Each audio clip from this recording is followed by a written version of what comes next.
ஹல்லேலூயா. ஹல்லேலூயா. நம்ம group activity போவதற்கு முன்பாக 9th மலையாளம் சாங் பாடு. Before we go to the group activity, we'll sing the 9th Malayalam song. Group యాక్టివిటీకి వెళ్ళటకు ముందుగా మలయాళం పాట 9వ పాట పాడి మొదలు పెడదాం. இந்த பாடல் அவருடைய கிருபையை பற்றினது. This song is about the grace of God. ఈ యొక్క పాట చెప్పుచున్నది ఏమనగా దేవుని యొక్క కృపను గురించి. நம்முடைய வாலிபர் முகாமின் தலைப்பு இரக்கமும் நியாய தீர்ப்பும். The theme of our youth camp is mercy and judgment. యవనస్తుల మకాం యొక్క శీర్షిక ఏమనగా కనికరము దేవుని యొక్క తీర్పు. நமக்கு எப்படிப்பட்ட தண்டனை நியாய தீர்ப்பு கிடைக்க வேண்டுமோ அது கிடைக்காமல் இருப்பது தேவனுடைய இரக்கம்.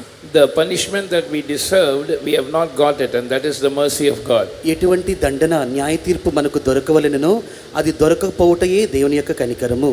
எந்த நன்மையை ஆசீர்வாதத்தை உயர்வை பெற்றுக்கொள்வதற்கு நமக்கு தகுதியே இல்லையோ அப்படிப்பட்ட நன்மையை நாம் பெற்றுக்கொள்வது தான் தேவனுடைய கிருபை. And the grace of God is getting the blessing, the benefits and the exaltation that we don't deserve. ఎటువంటి ఆశీర్వాదమును కృపను దేవుని యొక్క హెచ్చింపును పొందుకుంటకు మనం యోగ్యులము కాదు, కానీ వాటన్నిటిని పొందుకొని చేయునదే దేవుని యొక్క కనికరమై ఉన్నది. இது ஒரு பழைய பாட்டு, எல்லாரும் சேர்ந்து பாடும். This is an old familiar song. Let's all join together and sing it. ఇదొక పాత పాట, అందరము చేరి పాడెదము.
Clap your hands well and sing. సప్పట్లను కొట్టి పాడండి. என்னை நடத்திடுന്നത് பலஹீன நேரத்திலெல்லாம் என்னை பலப்படுத்திய கிருபையல்லோ இது. பலஹீன நேரத்திலெல்லாம் என்னை பலப்படுத்திய கிருபையல்லோ இது.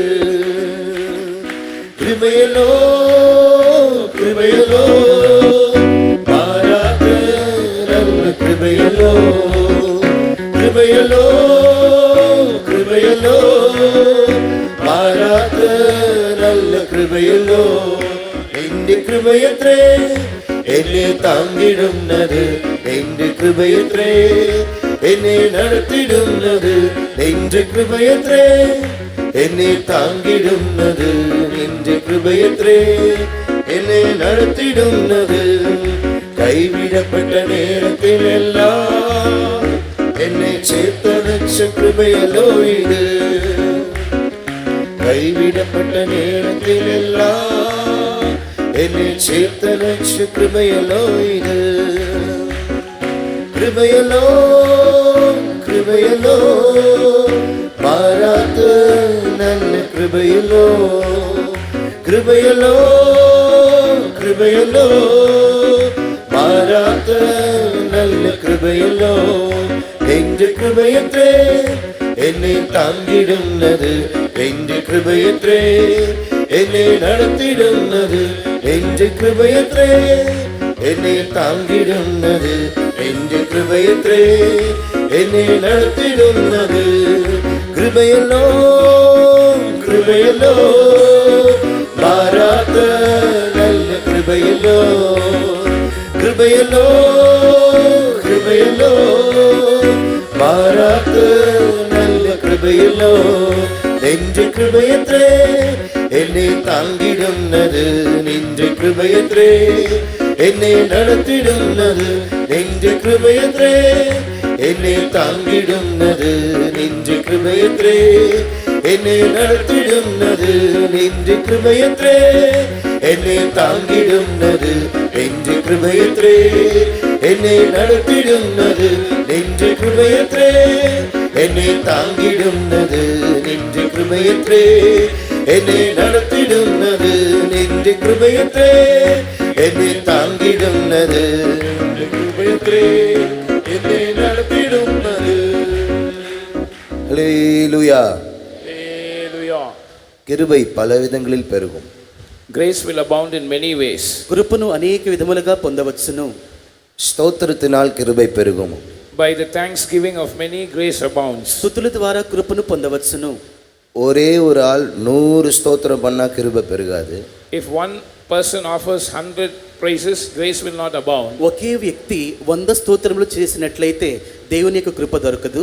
100 பேர் சேர்ந்து ஒண்ணா ஸ்தோத்திரம் பண்ணால் கிருபை பெருகும். But if many, say 100 people join together and offer praises and thanksgiving, grace will abound. 100 మంది చేరి ఒకేసారిగా స్తోత్రించినప్పుడు దేవుని యొక్క కృప దొరుకును. அநேகருடைய ஸ்தோத்திரத்தினால் கிருபை பெருகும். The grace of God will abound by the thanksgiving of many. అనేకుల యొక్క స్తోత్రముల ద్వారా కృప విస్తరించును. ஒரு நிமிஷம் நம்முடைய அபிஷேகம் பண்ணப்பட்ட முழங்கால்களை முடக்குவோம். For 1 minute, let's bend our anointed knees.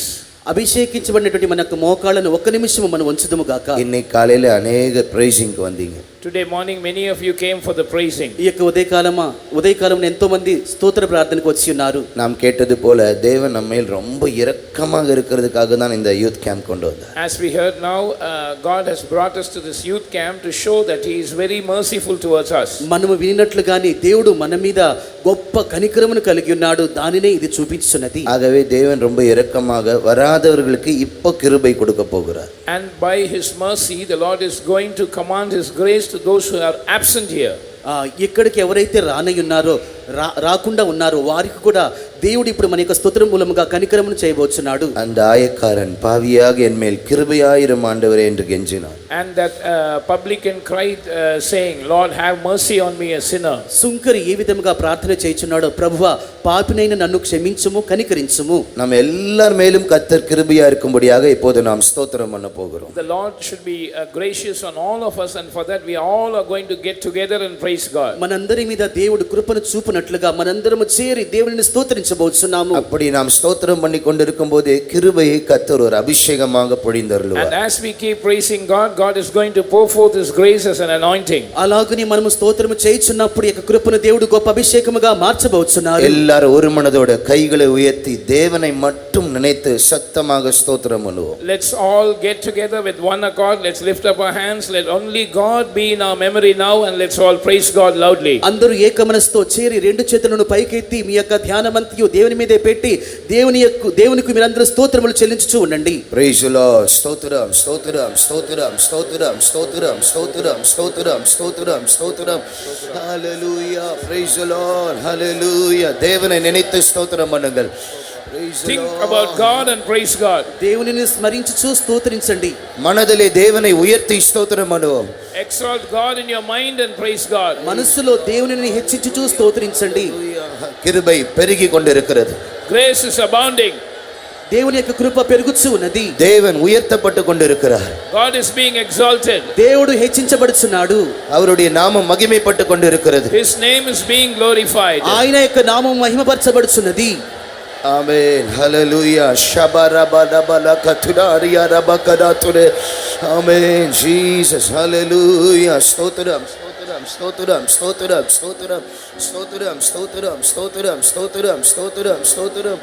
கிருபையலோ கிருபையலோ மாறாத நல்ல கிருபையலோ கிருபையிலோ கிருபையிலோ மாறாத நல்ல கிருபையிலோ நின்று கிருபையற்றே என்னை தாங்கிடுன்னது நின்று கிருபையற்றே என்னை நடத்திடுன்னது நின்று கிருபையற்றே என்னை தாங்கிடுன்னது நின்று கிருபையற்றே என்னை நடத்திடுன்னது கிருபையிலோ கிருபையிலோ மாறாத நல்ல கிருபையிலோ கிருபையிலோ கிருபையிலோ மாறாத நல்ல கிருபையிலோ நெஞ்சு கிருபையற்றே என்னை தாங்கிடுன்னது நின்று கிருபையற்றே என்னை நடத்திடுன்னது நின்று கிருபையற்றே என்னை தாங்கிடுன்னது நின்று கிருபையற்றே என்னை நடத்திடுன்னது நின்று கிருபையற்றே என்னை தாங்கிடுன்னது கிருபையற்றே என்னை நடத்திடுன்னது ஆமே ஷபரபரபரபரபரப கத்துராரியா ரபரபர கத்துராரியா ரிகரம்பர ஷிராரியா ஆமென் ஹல்லேலூயா. இப்போது நாம் கேட்க போகிற குரூப் ஆக்டிவிட்டி ஸ்டடி, இந்த நாளெல்லாம் நாம் கேட்க போகிற கர்த்தருடைய வார்த்தைக்கு ஏற்ற கிருபையை அபிஷேகத்தை அவர் நமக்கு தந்திருக்கிறார். அதற்காக ஸ்தோத்திரம் பண்ணுவோம். The Lord has given us the grace and anointing according to the GA that we are going to listen to now, and for all the programs of the day shall we all praise God. ఈ యొక్క దినమున మనం వినబోచినటువంటి group activity, దానికి తగినటువంటి దేవుని యొక్క వాక్యము ప్రతి ఒక్క దాన్ని వినుటకు దేవుడు మనకు కృపను అనుగ్రహించినాడు గనుక స్తోత్రించుదము. Praise the Lord. స్తోత్రం స్తోత్రం స్తోత్రం స్తోత్రం స్తోత్రం స్తోత్రం స్తోత్రం స్తోత్రం స్తోత్రం స్తోత్రం స్తోత్రం. Father God, we thank you for this new day, and thank you for the time of worship that you gave us now. Thank you for all that you are going to do in the youngsters and in the church today. We expect glorious things from the throne of God, from the presence of God. Lord, bring all those who are hindered also quickly to your presence. In Jesus' name we pray. Amen. We'll sing the first stanza and chorus of the opening Tamil song. Opening song Tamil song యొక్క మొదటి చరణము chorus మాత్రం పాడేదము. Tamil opening song முதல் சரணத்தையும் பல்லவியும் பாடுவோம். తమిళ పాట opening song మొదటి చరణము పల్లవి మాత్రం పాడదము.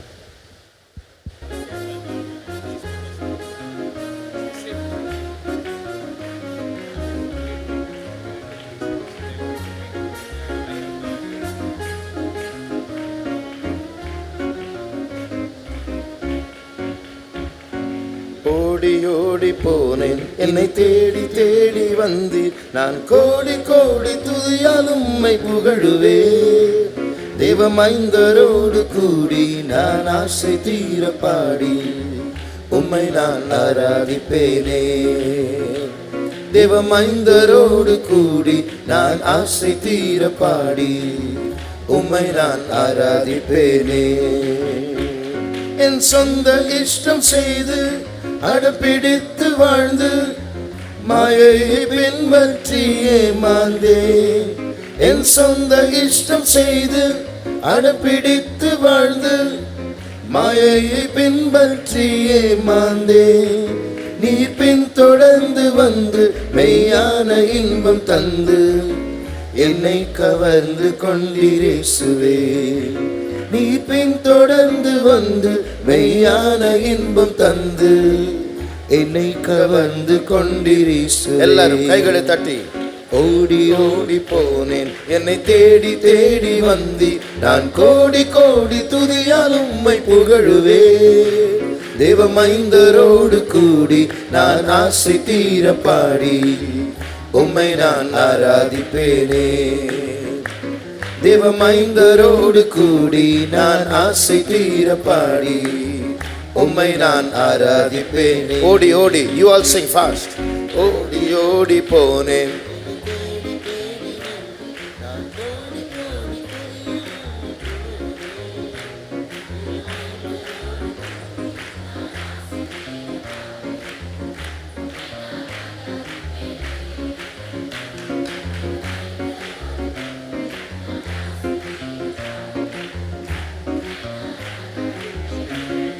once more.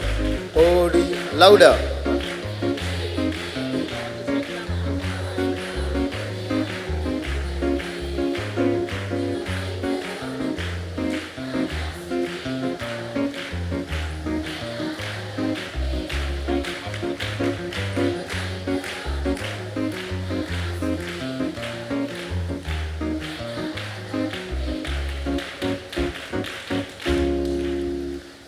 wanted to give you the gist of GA2. இரண்டாம் குழு நிகழ்ச்சியினுடைய சுருக்கத்தை உங்களுக்கு சொல்ல விரும்புகிறோம். క్రియాపదకము 2 యొక్క విషయమును గురించి క్లుప్తముగా చెప్పబోతున్నాము. Some are walking out instead of walking in. ஆனால் சிலர் உள்ளே வருவதற்கு பலியாக வெளியே நடந்து கொண்டிருக்கிறீர்கள். కొంతమంది లోపలికి వచ్చుటకు బదులుగా బయటికి వెళుతున్నారు. So to wait for them we are singing a song. அவர்களுக்காக காத்திருக்கும் விதத்தில் இன்னொரு பாட்டை பாடுகிறோம். వారు వచ్చేంత వరకు ఎదురు చూచుచు మరొక పాటను పాడెదము. So we'll just spend another couple of minutes singing that first stanza and the chorus again. இன்னும் ஒரு 2 நிமிடங்கள் அந்த முதலாவது ஸ்டான்ஸாவையும் கோரஸையும் பாடுவதிலே நாங்கள் செலவு பண்ணுகிறோம். ఇంకొక 2 నిమిషములు మొదటి చరణము పల్లవి పాటకు మేము ఖర్చు చేస్తున్నాము. We are all called children of disobedience. The Bible calls us children of disobedience. வேதம் நம்ம எல்லாரையும் கீழ்ப்படியாமையின் பிள்ளைகள் என்று அழைக்கிறது. దేవుని యొక్క వాక్యము మనందరినీ లోబడని సంతానమని చెప్పుచున్నది. Not disobedience children, but children of disobedience. நாம் கீழ்ப்படியாமை காட்டுகிற பிள்ளைகள் என்று சொல்லவில்லை, கீழ்ப்படியாமையின் பிள்ளைகள் என்று சொல்லுகிறது. లోబడని పిల్లలని చెప్పట్లేదు కానీ లోబడలేనటువంటి పిల్లలని చెప్పుచున్నది. That means my father is Mr. Disobedient and my mother is Mrs. Disobedient. அதாவது என்னுடைய தகப்பன் அவருடைய பேர் திரு கீழ்ப்படியாமை, என்னுடைய தாயின் பேர் திருமதி கீழ்ப்படியாமை. దాని అర్థమేమనగా నా యొక్క తండ్రి పేరు శ్రీ లోబడని వాడు, నా యొక్క తల్లి పేరు శ్రీమతి లోబడనిది. That's what the first stanza says. I did my own will, I ran where I wanted to. அதுதான் இந்த முதலாம் சரணம் சொல்லுகிறது. என் சொந்த இஷ்டம் செய்து நான் எங்கெல்லாம் ఓడి పోగ வேண்டும் என்று நினைத்தேனோ அங்கெல்லாம் ஓடிக்கொண்டிருந்தேன். నా యొక్క సొంత ఇష్టం చేసి ఎక్కడికెళ్ళా నేను తిరుగులాడుచు వెళ్ళదలుచుకున్నానో అక్కడికెళ్ళ నేను వెళ్ళి ఉంటేనని మొదటి చరణము చెప్పుచున్నది. But thank God, God has made us children of obedience now. We have become the children of Jesus who obeyed his father. ஆனால் கர்த்தருக்கு ஸ்தோத்திரம், இப்பொழுது நாம் கீழ்ப்படிதலின் பிள்ளைகளாய் மாறி இருக்கிறோம். యేసు పితావుకు కీழ்పడిందారే அவருடைய பிள்ளைகளாய் நாம் மாறி இருக்கிறோம். యేసు ఏ విధముగా తండ్రికి లోబడి ఉన్నాడో అదే విధముగా మనము కూడా మన యొక్క యేసుకు లోబడి ఉన్నాము. దేవునికి స్తోత్రము. లోబడి పిల్లలుగా దేవుడు మనల్ని మార్చి ఉన్నాడు. So we'll sing the first stanza and the chorus. எனவே இந்த முதலாவது சரணத்தையும் பல்லவியையும் நாம் பாடுவோம். పల్లవి మొదటి చరణము పాడెదము. All sing loudly. எல்லாரும் சத்தமாய் பாடுங்கள். అందరూ స్వరమెత్తి పాడండి. என் சொந்த இஷ்டம் செய்து அடம் பிடித்து வாழ்ந்து மாயையை பின்பற்றியே மாந்தேன். என் சொந்த இஷ்டம் செய்து அடம் பிடித்து வாழ்ந்து மாயையை பின்பற்றியே மாந்தேன்.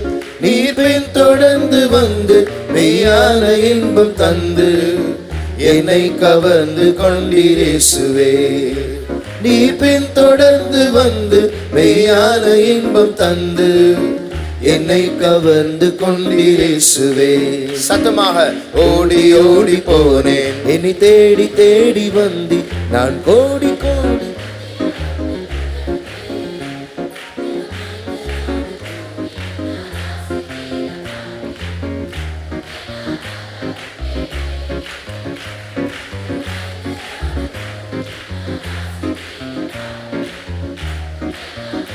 Once more, boys louder, odi odi. Boys சத்தமா பாடுங்க. వాయిస్ శబ్దముగా పాడండి.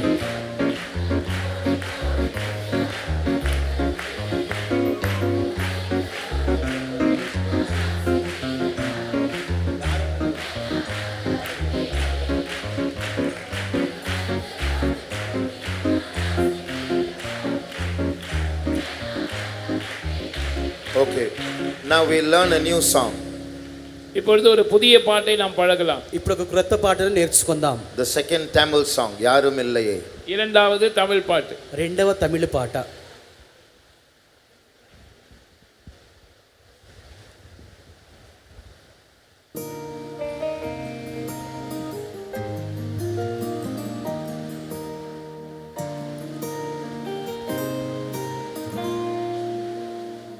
யாரும் இல்லையே, நான் தொலைந்து போனேனே, உள்ளம் தவித்து சலித்து நான் சோர்ந்து போனேனே.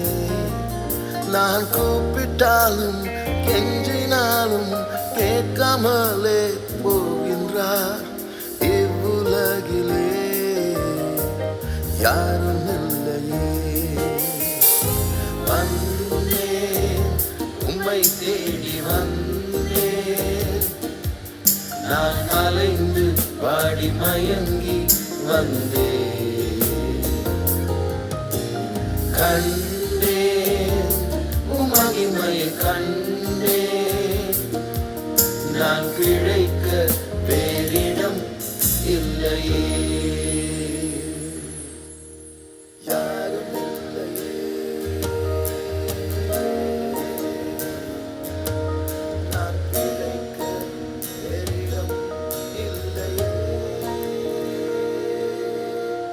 யாரும் இல்லையே நீ காத்துக் கொள்வீரே உந்தன் கரத்தா பலத்தா நடத்த வேண்டுமே என் காலமெல்லாம் பாரமெல்லாம் தாங்குவீரன் இயேசுவே உம்மையல்லாமல் யாரும் இல்லையே வந்தேன் உம்மை தேடி வந்தேன் நான் அலைந்து வாடி மயங்கி வந்தேன்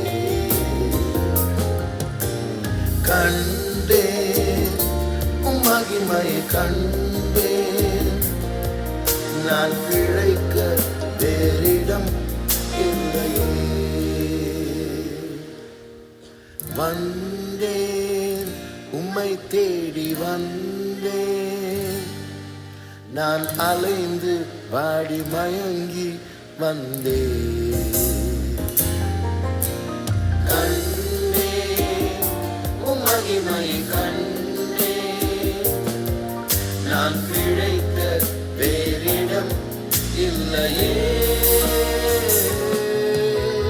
வந்தேன் உம்மை தேடி வந்தேன். Now we listen to it once again. Sing along. இப்பொழுது இன்னொரு முறை இந்த பாடல் ஒலிபரப்ப கேட்போம். நாம் கூட சேர்ந்து பாட முயற்சி செய்வோம். మరొకసారి వినిదము తరువాత చేరి పాడదము. Many times young people go through paths of loneliness. பல நேரங்களில் வாலிபர்கள் தனிமையின் பாதைகளினூடாக கடந்து போகிறார்கள். ఎన్నో సందర్భములలో యవనస్తులు ఒంటరి మార్గములో వెళుచున్నారు. Sometimes we don't know whom to open up to. சில நேரங்களில் யாரிடம் நம்முடைய காரியங்களை திறந்து பேசுவது என்று நமக்கு தெரிவதில்லை. ఎవరి యొద్ద మన యొక్క హృదయమును తెరిచి మన యొక్క కార్యములు చెప్పుకోవాలో మనము తెలియని స్థితిలో కొన్ని సందర్భాల్లో ఉంటిమి. I expect some people to listen to me. The first stanza, third line says, but they're all running away. They're all busy about their own work. நான் சில நபர்கள் என்னுடைய காரியத்தை பொறுமையாக கேட்பார்கள் என்று எதிர்பார்க்கிறேன். ஆனால் அவர்கள் எல்லாரும் என்னை விட்டு ஓடி போகிறார்கள். அவர்களுடைய சொந்த காரியங்களில் தான் அவர்கள் அலுவலாக இருக்கிறார்கள். எனக்கு கொடுக்கும்படியான நேரம் அவர்களுக்கு இல்லை. మొదటి చరణము 3వ లైన్ చూసినట్లయితే ప్రతి ఒక్కరూ వారి యొక్క సొంత పనుల్లోనే ఉన్నారు. నా యొక్క మొరను వినేవారు ఎవరూ లేరు, నేను చెప్పేది వినేవారు ఎవరూ లేరు, నాకు సహాయం చేయవారు ఎవరూ లేరు, అందరూ వెళ్ళిపోతున్నారని యొక్క లైన్ చెప్తున్నది. We think that we can open up our secrets to somebody and then finally the secrets pass on and they come back to us. நாம் நம்முடைய ரகசியங்களை சிலரிடத்தில் வெளிப்படையாக சொல்லலாம் என்று நினைத்து சொல்லுகிறோம். ஆனால் ரகசியமாய் சொன்னது அப்படியே ஒருவரிடத்திலிருந்து ஒருவர் கடந்து போய் கடைசியாக நம்மிடமே அது திரும்பி வருகிறது. మన యొక్క రహస్యములను మనం ఎవరో ఒకరి యొద్ద చెప్పుటకు వాంఛిస్తున్నాము, చెప్పుచున్నాము. అది చెప్పిన కార్యం అక్కడకు ఇక్కడకు వారి యొద్దకు వీరి యొద్దకు వెళ్ళి చివరకు మన యొద్దకే తిరిగి వచ్చుచున్నది. Finally, after wandering about here and there in loneliness, I have come to you, O Lord. தனிமையில் அங்கும் இங்கும் அலைந்து திரிந்த பிற்பாடு கர்த்தாவே நான் உம்மிடத்துக்கு வந்திருக்கிறேன். ఒంటరితనాన్ని అనుభవించి ఇక్కడ అక్కడ తిరుగులాడిన తరువాత దేవా నీ యొద్దకి నేను వచ్చుచున్నాను. I have none beside thee in this world. இந்த உலகத்தில் உம்மை அல்லாமல் எனக்கு வேறு யாரும் இல்லை. ఈ యొక్క లోకంలో నీవు తప్ప నాకెవరునూ లేరు. So we listen to this song again. மறுபடியுமாக இந்த பாட்டை நாம் கேட்போம். మరొకసారి పాటను వినదము. Please sing along as you hear. நீங்க கேட்கும்போது சேர்ந்து பாட பிரயாசப்படுங்கள். వినుచున్నప్పుడే మాతో చేరి పాడుటకు మీరు ప్రయాసపడండి.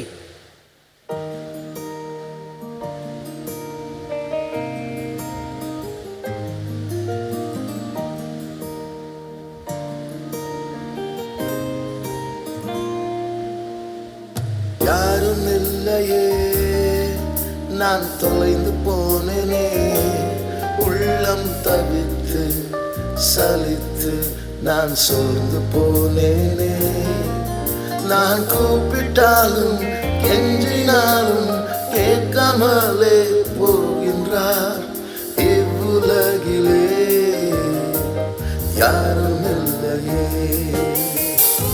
வந்தேன் உம்மை தேடி வந்தேன் நான் அலைந்து வாடி மயங்கி வந்தே கண்டேன் உம் மகிமையை கண்டேன் நான் பிழைக்க வேறிடம் இல்லையே யாரும் இல்லையே நான் பிழைக்க வேறிடம் இல்லையே யாரும் இல்லையே நீர் காத்துக் கொள்கிறே உங்கள் கரத்தா பலத்தா நடத்த வேண்டுமே என் காலமெல்லாம் பாரமெல்லாம் தாங்குவீரன் இயேசுவே உம்மையல்லாமல் யாரும் இல்லையே எவ்ரிஒன் வந்தேன் உம்மை தேடி வந்தேன் நான் அலைந்து வாடி மயங்கி வந்தேன் கண்டேன் உம் மகிமையை கண்டேன் நான் பிழைக்க வேறிடம் இல்லையே வந்தேன் உம்மை தேடி வந்தேன் நான் அலைந்து வாடி மயங்கி வந்தேன் கண்டேன் உம் மகிமையை கண்டேன் நான் பிழைக்க வேறிடம் இல்லையே வந்தேன் உம்மை தேடி வந்தேன். Now we'll sing the whole song once. இப்பொழுது முழு பாட்டையும் ஒரு முறை நாம் பாடுவோம். పాట మొత్తాన్ని ఇప్పుడు మరొకసారి పాడుదాము.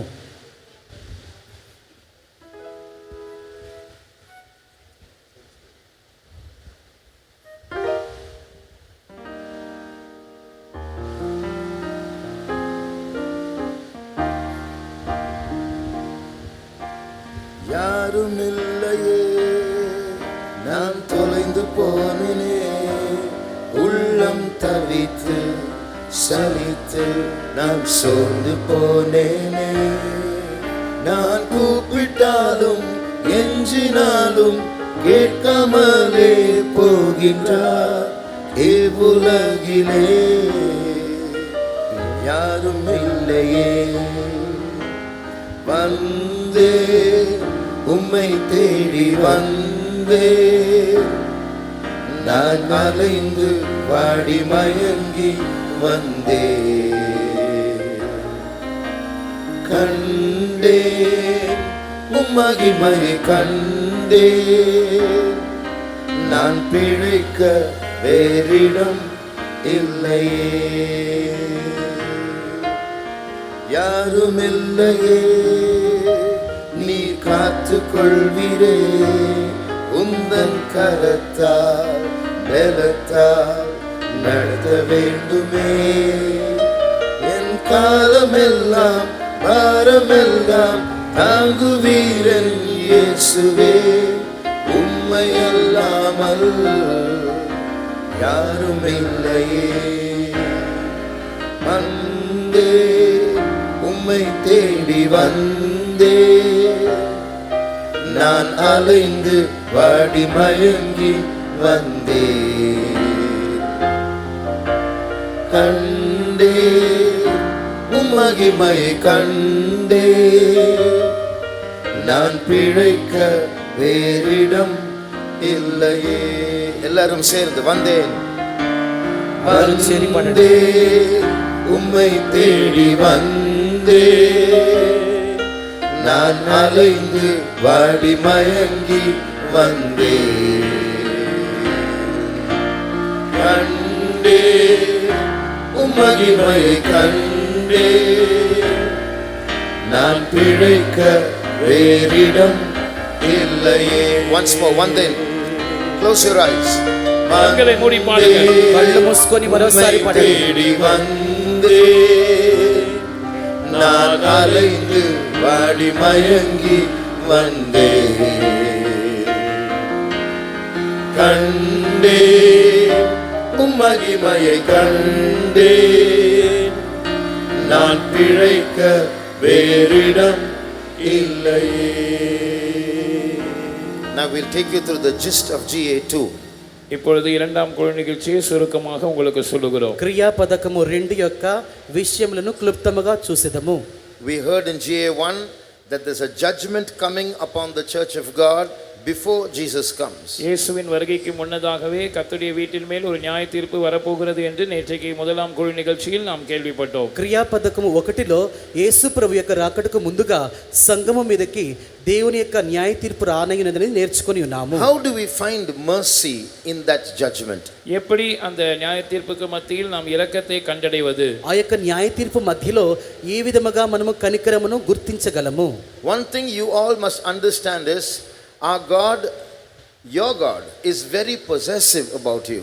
ஒரு காரியம் நீங்கள் எல்லாரும் விளங்கிக் கொள்ள வேண்டும். நம்முடைய தேவன், உங்களுடைய தேவன், உங்கள் மேல் மிகவும் நீங்கள் அவருக்கு மாத்திரம் உரியவர்களாக இருக்க வேண்டும் என்ற வைராக்கியம் உள்ளவராய் இருக்கிறார். మన యొక్క దేవుడు, నీ యొక్క దేవుడు నీ గురించి మిక్కిలి వైరాగ్యం కలిగి ఉన్నాడని నీవు యొక్క దినమున గ్రహించవలెను. When a wedding takes place in our church, நம்முடைய சபையில் ஒரு விவாகம் நடத்தப்படும் போது మన యొక్క సంఘములలో పెండ్లిని జరిపించున్నప్పుడు the two partners hold each other's hands and they make an oath in God's presence. அந்த மணமக்கள் இருவரும் தேவனுடைய சமூகத்தில் தங்களுடைய கைகளை கோர்த்து ஒரு உடன்படிக்கைக்குள் கடந்து வருகிறார்கள். పెండ్లి కుమారుడు పెండ్లి కుమార్తె ఒకరి చెయ్యి ఒకరి పట్టుకొని దేవుని సన్నిధానంలో వారు ఒప్పుకోలు చేయును. In the same way, God made a covenant with Israel. He played the role of the husband, the Israelites played the role of the wife, and there was an oath there. அதே போல ஆண்டவர் இஸ்ரவேல் ஜனங்களோடு ஒரு உடன்படிக்கை செய்தார். அதிலே அவர் நாயகனாக புருஷனாக பங்கு வகித்தார். இஸ்ரவேல் ஜனங்கள் அவருடைய மனைவியின் స్థానத்தில் இருந்தார்கள். అదే విధముగా దేవుడు ఇశ్రాయేలు జనులతో ఒక ఒప్పుకోలును చేసి ఉన్నాడు. ఇశ్రాయేలు జనులు పెండ్లి కుమార్తెగాను దేవుడు పెండ్లి కుమారుడుగాను అక్కడ నిబంధనను చేసి ఉన్నారు. The covenant that they made are the 10 commandments. அவர்கள் செய்து கொண்ட உடன்படிக்கை தான் 10 கட்டளைகள். వారు చేసిన నిబంధనయే 10 ఆజ్ఞలు. The first 4 commandments is love towards God. The next 6 commandments are love towards the neighbor. முதல் 4 கட்டளைகள் தேவனை நேசிப்பதை பற்றியதா இருக்கிறது. அடுத்த 6 கட்டளைகள் சகோதரரை பிறரை நேசிப்பதை பற்றியதா இருக்கிறது. మొదటి 4 ఆజ్ఞలు దేవునిని ప్రేమించాలని, తరువాత 6 ఆజ్ఞలు ఇతరులను ప్రేమించాలి, పొరుగువారిని ప్రేమించాలని నేర్పించుచున్నవి. The first commandment is you should have no other gods apart from me. அதிலே முதல் கட்டளை என்னவென்றால் என்னையன்றி உனக்கு வேறே தேவர்கள் உண்டாயிருக்க வேண்டாம். నేను తప్ప నీకు వేరే దేవుడు ఉండకూడదని మొదటి ఆజ్ఞ చెప్పుచున్నది. You know what that is in other words, in our words? நம்முடைய பாஷையில சொல்லப்போனால் அது என்ன என்று உங்களுக்கு தெரியுமா? మన భాషలో లేకుంటే మరొక భాషలో చెప్పాలంటే దీన్ని ఎలా గ్రహించాలి? It's a wedding covenant. It means I am your only life partner. If you go after other gods, the same 10 commandments in Exodus 20 says, I'm a jealous God. If you leave me and go after other gods, I will get jealous. அது விவாகத்தில் செய்யப்படுகிற ஒரு ஒப்பந்தத்தை போல் இருக்கிறது. மறுவார்த்தையில் நான் மட்டும்தான் உனக்கு புருஷன், நீ எனக்கு மட்டும்தான், நீ என்னை விட்டு அந்நிய தேவர்கள் பின்னாடி போனேன்னு சொன்னா எனக்கு எரிச்சல் வரும். అది వివాహ నిబంధనగా చెప్పబడుచున్నది. నీవు నన్ను విడిచిపెట్టి వేరొకరి వెంబట వెళ్ళినట్లయితే నేను రోషముగల దేవుడినని నిర్గమాకాండం 25లో చెప్పినట్లుగా మనము దేవుని విడిచిపెట్టి అన్యుల వెంబట వెళ్ళకూడదు. So that's a good kind of jealousy. There is a good kind of jealousy. The jealousy that a husband has when a wife goes after somebody else. ஒரு கணவனுடைய மனைவி வேறு பிறர் முகம் பார்த்தால் அந்த கணவனுக்கு எரிச்சல் வரணும். அதுதான் நல்ல எரிச்சல்.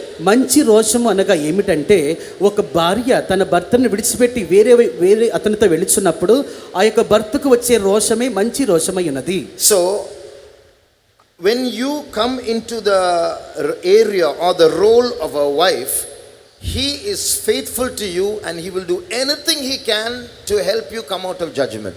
நீங்கள் மனைவி என்கிற அந்த ஸ்தானத்துக்குள் வந்து அவரோடு ஒரு உறவுக்குள் கடந்து வருவீர்கள் என்றால் அவர் உங்களுக்கு உண்மையுள்ள புருஷனாக இருப்பார். அந்த நியாய தீர்ப்பிலிருந்து உங்களை தப்புவிக்கும்படியாக அவர் என்னவெல்லாம் செய்யணுமோ அதெல்லாம் செய்வார். భార్య యొక్క స్థానమునకు నీవు వచ్చి ఆయనతో కూడా సంబంధమును లేకుంటే బాంధవ్యము కలిగి ఉన్నప్పుడు నిన్ను న్యాయ తీర్పు నుండి తప్పించుటకు కావలసినటువంటి సమస్త కార్యములను ఆయన నీకు చక్కగా చేయను, న్యాయ తీర్పు నుండి తప్పించును. Now listen carefully. கவனமாக கேளுங்க. జాగ్రత్తగా వినండి.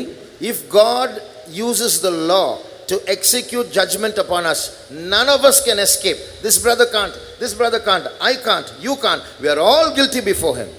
தேவன் பிரமாணத்தை பயன்படுத்தி நம்மேல் நியாய தீர்ப்பை செலுத்தினால் நானோ இங்கே இருக்கிற சகோதரர்களோ நீங்கள் யாருமோ அதற்கு தப்ப முடியாது. நாம் எல்லாரும் தேவனுடைய நியாய பிரமாணத்துக்கு முன்பாக குற்றவாளிகளாகவே இருக்கிறோம்.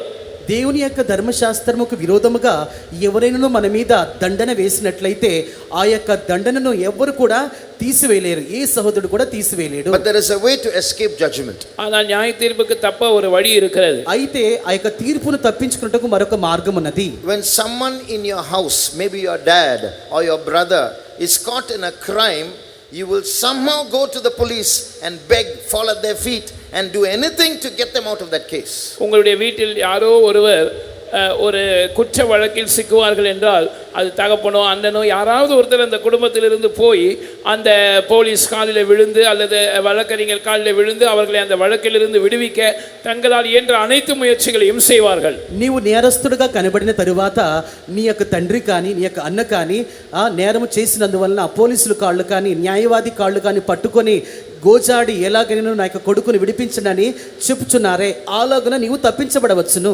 But when an unknown man in the next street commits the same crime, you won't go to the judge to fall at his feet. You will say he deserves it, he's done wrong. ஆனால் அதே நேரத்தில் பக்கத்து தெருவில் இருக்கிற ஒருவர் அதே குற்றத்தை செய்யும் பட்சத்தில் நம்முடைய வீட்டிலிருந்து யாராவது ஒருவர் போய் அவர்களுக்காக காலில் விட மாட்டோம், அவர்களை விடுவிக்கும்படி கோர மாட்டோம். ஏன் அவர்கள் செய்தது தவறு, தண்டிக்கப்பட வேண்டியது நியாயம் என்று தான் சொல்வோம். అయితే పక్క వీధులు ఎవరైనటువంటి ఇటువంటి నేరమును చేసి నేరస్తుడిగా మారినట్లయితే మనము వెళ్ళి ఎవరి కాళ్ళు పట్టుకోము, ఎవరిని గోచాడము, కానీ అతడు నేరం చేసి ఉన్నాడు, నేరమునకు తగిన శిక్షను అనుభవించున్నాడని చెప్పుదుము. Now listen carefully to this principle of love. இப்பொழுது இந்த அன்பின் கொள்கையை கவனமாய் கேளுங்கள். ప్రేమ నియమం గురించి జాగ్రత్తగా వినండి. Inside the relationship, mercy is revealed. Outside the relationship, the law is enforced. உறவுக்குள் அன்பு வெளிப்படுத்தப்படுகிறது, உறவுக்கு வெளியே நியாயப்பிரமாணம் அமுல்படுத்தப்படுகிறது. బాంధవ్యమునకు లోపల దేవుని యొక్క కనికరము కనబడుచున్నది, బాంధవ్యమునకు బయట దేవుని యొక్క న్యాయ తీర్పు కనబడుచున్నది. When you enter into a relationship with Jesus, he will do all he can to bring you out of judgment, to show you mercy. But if you are just going to follow Jesus in tradition, just for your exams, just for your job, just for your material blessings, then when judgment comes, there's no relationship. So you will get what you deserve. இயேசுவோடு ஒரு அன்பின் உறவுக்குள் நீங்கள் கடந்து வருவீர்கள் என்றால் அவர் உங்களை நியாய தீர்ப்பிலிருந்து தப்புவித்து இரக்கம் காண்பிக்கும்படியாக தன்னால் இயன்ற அனைத்தையும் செய்வார். ஆனால் நீங்கள் வெறும் பாரம்பரியமாக அல்லது உங்கள் தேவைகளுக்காக, உங்களுடைய பரீட்சைக்காக, உங்களுடைய வேலைக்காக அல்லது பொருள் சம்பந்தமான தேவைகளுக்காக மாத்திரம் இயேசுவை பின்பற்றுகிற ஒரு நபராக இருப்பீர்கள் என்றால் நியாய தீர்ப்பு வரும்போது அந்த உறவுக்குள் நீங்கள் இல்லாதபடியினால் அவரால் ஒன்றும் செய்ய இயலாது. యేసుతో కూడా ప్రేమ బాంధవ్యమును కలిగి ఉన్నప్పుడు నీవు చేసిన తప్పుకు ఆయన నిన్ను విడిపించును, న్యాయ తీర్పుకు తగిన విధంగా నీవు కనబడి ఉన్నావు. ఏదైనా ఎన్నైనా చేసి నిన్ను విడిపించగలడో వాటన్నిటినీ చేసి విడిపించును. అయితే నువ్వు బాధ్యత కొరకు లేదంటే అదే విధముగా నీ యొక్క అవసరముల కొరకు ఎగ్జామ్లో పాస్ అవ్వాలని చెప్పేసి దేవుని యొక్క కాళ్ళ మీద పడుచున్నావు చూడు, అప్పుడు కనికరము కాదు కానీ న్యాయ తీర్పు నీ మీదకి వస్తున్నది. We have only 15 minutes left. இப்பொழுது 15 நிமிடங்கள் தான் நமக்கு மீதி இருக்கிறது. 15 నిమిషాలు మాత్రమే మన మధ్యలో ఉన్నవి. Now we are going to get reconciled with Jesus and enter back into that relationship with him. இப்பொழுது நாம் இயேசுவோடு ஒப்புரவாகி மறுபடியுமாக அவரோடு இருக்கிற உறவுக்குள் நாம் கடந்து வர போகிறோம். ఇప్పుడు మనం యేసుతో సమాధానపడి మరొకసారి యేసులో ఉన్నటువంటి బాంధవ్యమునకు వచ్చేదము. Israel responded to Jesus' proposal, wedding proposal. They said, away with this man, crucify him. இஸ்ரவேல் ஜனங்கள் இயேசுவின் அன்பினுடைய அந்த ப்ரப்போசலுக்கு அவர்கள் காண்பித்த பிரதிக்குரிய என்ன தெரியுமா? எங்களுக்கு இந்த மனிதன் வேண்டாம், இவனை அகற்றும். ఇశ్రాయేలీలు యేసు ప్రభు యొక్క ప్రేమ నియమం యొక్క ఆహ్వానమును ఏ విధముగా స్వీకరించారో తెలుసా? ఆయన మాకు వద్దు, ఆయనను సిలువ వేయండి. The court of heaven before judgment is executed, is giving you a chance, is offering Jesus to you, that Jesus is now in front of us. பரலோகத்தின் நீதிமன்றம் நியாய தீர்ப்புக்கு முன்பாக உங்களுக்கு ஒரு சலுகையை தாமாக முன்வந்து கொடுக்கிறது. அந்த சலுகையாக அது இயேசுவையே கொடுக்கிறது. அந்த இயேசு இப்பொழுது நமக்கு முன்பாக நின்று கொண்டிருக்கிறார். పరలోకపు న్యాయస్థానమందు పరలోకపు న్యాయవాది యేసును సమర్పించి ఉన్నాడు, మనకు ముందుగా పెట్టి ఉన్నాడు. ఆ యొక్క యేసు ఇప్పుడు మన ముందుకు వెళ్ళొచ్చు, మన యొక్క విషయంలో క్రియ చేయువాడై ఉన్నాడు. Listen carefully. If you don't enter into this relationship quickly, you will very soon, your family will get a summons, a notice from heaven, at the court of heaven. நீங்கள் இதை கவனமாய் கேளுங்கள். இப்பொழுது நீங்கள் சீக்கிரமாக துரிதமாக இயேசுவோடு அந்த உறவுக்குள் கடந்து வராவிட்டால் நீங்கள் அல்லது உங்கள் குடும்பமாக ஒட்டுமொத்தமாக பரலோக நீதிமன்றத்திலிருந்து அவருக்கு முன்பாக ஆஜராகும்படி ஒரு சம்மன் உங்களுக்கு பிறப்பிக்கப்படும். జాగ్రత్తగా వినండి. ఇప్పుడైతే మీరు యేసు ప్రభు యొక్క ప్రేమ నియమము లోనికి రాకుండా, ఆయనతో ఉన్నటువంటి సంబంధం లోనికి రాకుండా ఉన్నట్లయితే దేవుని నీ యొక్క ఇంటిలో కానీ, నీ యొక్క కుటుంబంలో, నీ యొక్క జీవితంలో కానీ మీరందరూ కలిసి దేవుని యొక్క పరలోకపు న్యాయస్థానమందు హాజరు కావాల్సినటువంటి పరిస్థితి వచ్చును.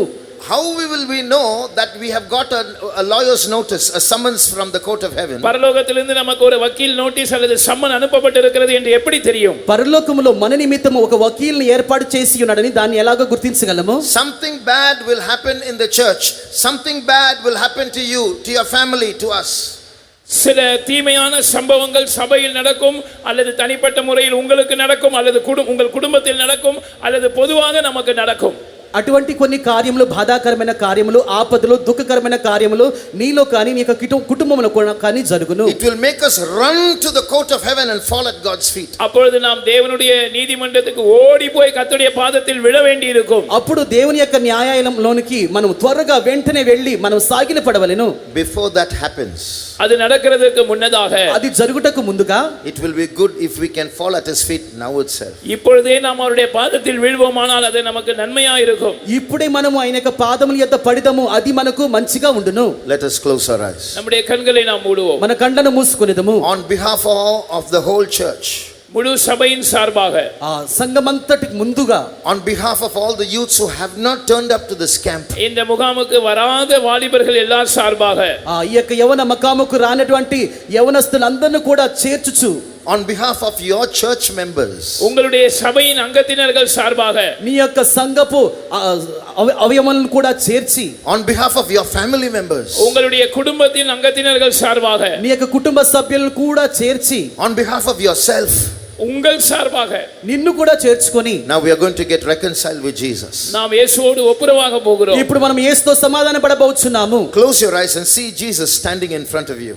கண்களை மூடி இயேசு உங்களுக்கு முன்பாக நிற்பதை நீங்கள் பாருங்கள். కళ్ళను మూయండి. యేసు ప్రభుని యొక్క ముందుగా నిలబడి ఉన్నాడు. దీనిని మీరు గ్రహించండి. If possible, stand on your knees and get reconciled with him. முடிந்தால் முழங்காலில் இருந்து அவரோடு கூட ஒப்புரவாகுங்கள். సాధ్యమైనట్లయితే మోకరించి ఆయనతో కూడా సమాధాన పడండి. I'll give you a couple of minutes, get reconciled with him. நான் உங்களுக்கு 2 நிமிடம் தருகிறேன், நீங்கள் அவரோடு ஒப்புரவாகிக் கொள்ளுங்கள். ఆయనతో సమాధాన పడుటకు నేను మీకు 2 నిమిషముల సమయం ఇచ్చుచున్నాను. You have left Jesus and you have gone after other idols. நீங்கள் இயேசுவை விட்டுவிட்டு மற்ற విగ్రహங்கள் பின்னால் போயிருக்கிறீர்கள். మీరు యేసు ప్రభువుని విడిచిపెట్టి ఉన్నారు, మరే వేరే విగ్రహముల వైపుగా వెళ్తూ ఉన్నారు. You spend 5 minutes with Jesus and you can spend 5 hours on the mobile phone. உங்களால் இயேசுவோடு 5 நிமிடங்கள் செலவிட முடியவில்லை, ஆனால் 5 மணி நேரங்கள் உங்களால் மொபைல் போனில் செலவிட முடிகிறது. యేసు ప్రభునకు 5 నిమిషములు ప్రార్థనకు నీవు ఇవ్వటలేదు, కానీ 5 గంటలు మొబైల్ చూచుటకు నీవు ఖర్చు పెడుతున్నావు. You are so tired after you come back from college, after you come back from your work, you have no time to pray. You just mumble something for 2 minutes and fall asleep. But when you take your mobile in your hands, you can sit all night and watch it. Who is your God? Obviously, your mobile is your idol. நீங்கள் வேலையிலிருந்து திரும்பி வந்த பிற்பாடோ அல்லது கல்லூரியிலிருந்து திரும்பி வந்த பிற்பாடோ நீங்கள் மிகவும் களைத்து போனவர்களாக உணர்கிறீர்கள். உங்களால் ஜெபிக்க முடியவில்லை. ஏதோ 2 நிமிடம் கடமைக்காக ஜெபத்தை முணுமுணுத்து விட்டு நீங்கள் படுக்கையில் விழுந்து தூங்கி விடுகிறீர்கள். ஆனால் அதே நேரத்தில் நீங்கள் மொபைல் போனை எடுத்தால் 5 மணி நேரம் இடைவிடாமல் லைத்து போய் அதை உங்களால் பார்க்க முடிகிறது. அப்படியானால் உங்கள் தேவன் யார்? வெளிப்படையாக நீங்கள் சொல்லுகிறீர்கள், மொபைல் போன் தான் என்னுடைய தேவன். పాఠశాల నుండి, కాలేజ్ నుండి మీరు తిరిగి వస్తున్నారు, అలసిపోతున్నారు, ప్రార్థన చేయమని చెప్పినప్పుడు 2 నిమిషములు సనుగుచూ ప్రార్థన చేయుచున్నారు, పడుకొనుచున్నారు. పడుకున్న తర్వాత కూడా మొబైల్ని తీసి గంటల కొలది మీరు చూస్తూ ఉంటున్నారు. మీ యొక్క దేవుడు ఎవరు? దేవుడా లేకుంటే మొబైలా? అవును, నిజముగా ధైర్యంగా మనం చెప్పవచ్చు, దేవుడు కాదు కానీ మొబైలే మనకు దేవుడిగా చేసుకొనిచు ఉన్నాము.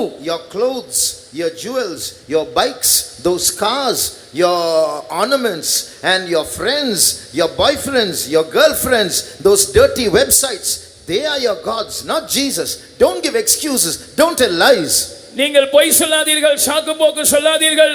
உங்களுடைய ஆடைகள், உங்களுடைய ஆபரணங்கள், நீங்கள் அணிகிறதான நவநாகரிகமான உடைகள், உங்களுடைய பாய் ஃப்ரெண்ட், கேர்ள் ஃப்ரெண்ட், உங்களுடைய பொழுதுபோக்கு அம்சங்கள், உங்களுடைய பைக், உங்களுடைய கார், உங்களுடைய பாய் ஃப்ரெண்ட், கேர்ள் ஃப்ரெண்ட் என்று அந்த அசுத்தமான இணையதளங்கள், இவைகளுக்கு பின்னால் உங்கள் இருதயம் போகிறதே, அவைகள் தான் உங்களுடைய தேவர்களாக இருக்கின்றன. అబద్ధము చెప్పవద్దు. చెడ్డైనటువంటి websites, boy friend, girl friend, నీ యొక్క ఆభరణములు, నీ యొక్క వస్త్రము, నవనాగరికతలో కనబడుచున్నటువంటి ప్రతి విధమైనటువంటి కార్యము, వీటన్నిటినే నీవు నీ యొక్క దేవతగా చేసుకొని ఉన్నావు, విగ్రహముగా చేసుకొని ఉన్నావు.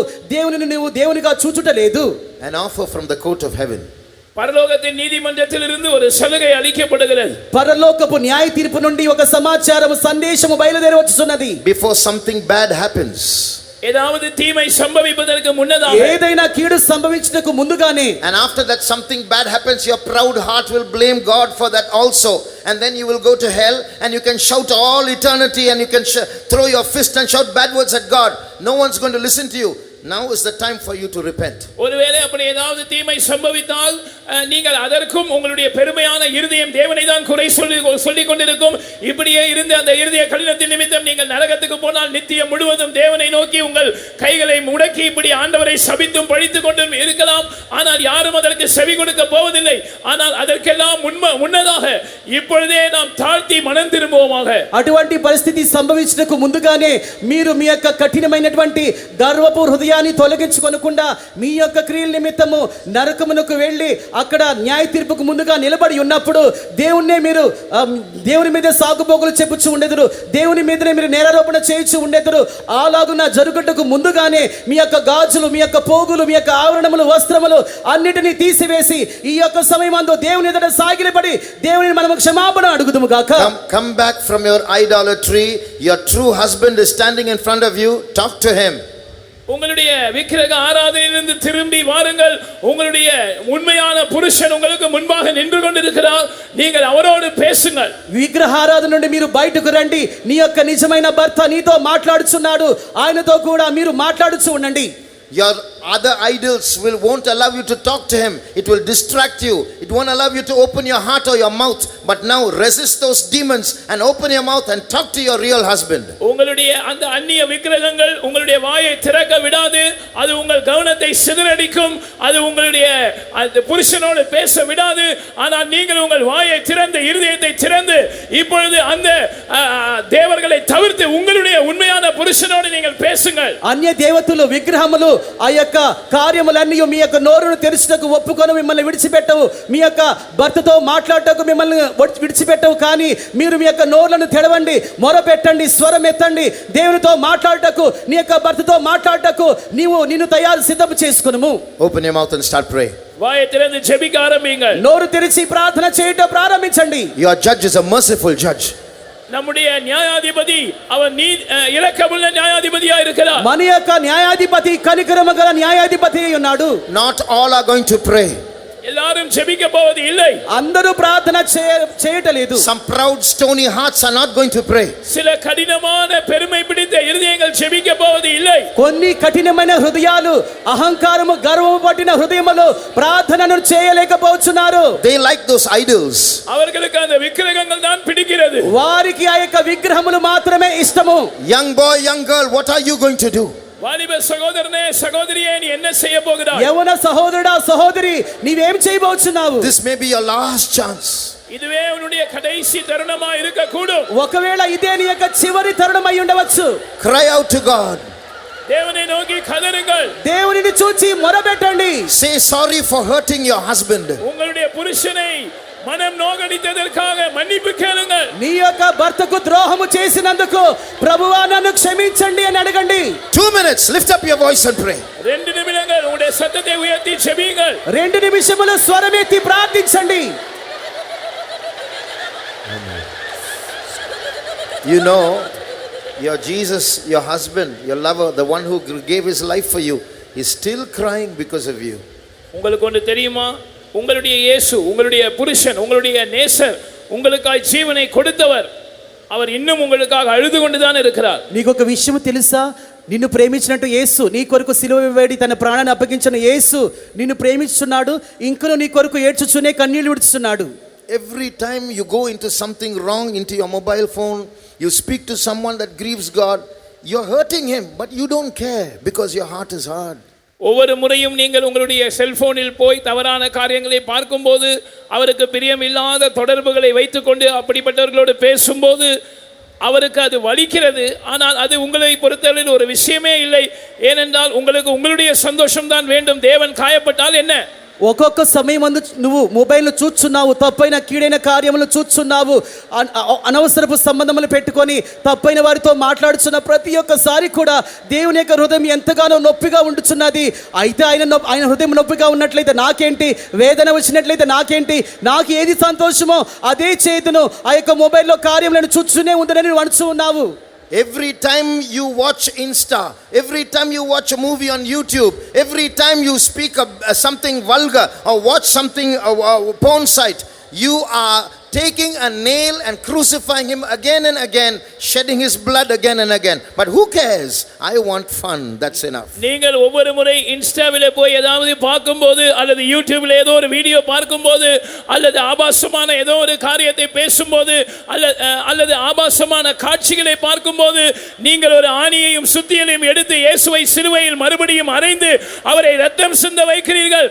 ஆனால் அதனால் யாருக்கு என்ன பிரச்சனை? எனக்கு என்னுடைய சந்தோஷம் வேண்டும், இன்பம் வேண்டும் என்று சொல்லிக் கொண்டிருக்கிறீர்கள். ఒక్కొక్క సమయం అందు ఇన్స్టాగ్రామ్ లో, యూట్యూబ్ లో చెడ్డ కార్యములు చూసినప్పుడు, చెడ్డ వీడియోస్ చూసినప్పుడు, అశ్లీలమైన కార్యములు చూసినప్పుడు, చదివినప్పుడు దేవుడి యొక్క మనసు ఎంతగానో నొప్పించబడుతున్నది. నొప్పించబడితే నాకేంటి, నాకు అది ఒక మనోరంజకరమైన కార్యమైనది, నాకు నా యొక్క సంతోషమే ముఖ్యము, ఆయన దుఃఖపడితే నాకేంటి అని నువ్వు చెబుతూ ఉన్నావు. But he is still hugging you. ஆனால் அவர் இன்னும் உன்னை கட்டி தழுவி கொண்டுதான் இருக்கிறார். అయితే ఇంకను కూడా ఆయన నిన్ను హత్తుకొనుచూనే ఉన్నాడు. And I believe his love will win. நான் விசுவாசிக்கிறேன் அவருடைய அன்புதான் ஜெயிக்கும். నేను నమ్ముచున్నాను ఆయన యొక్క ప్రేమ మాత్రమే జయించుచున్నది.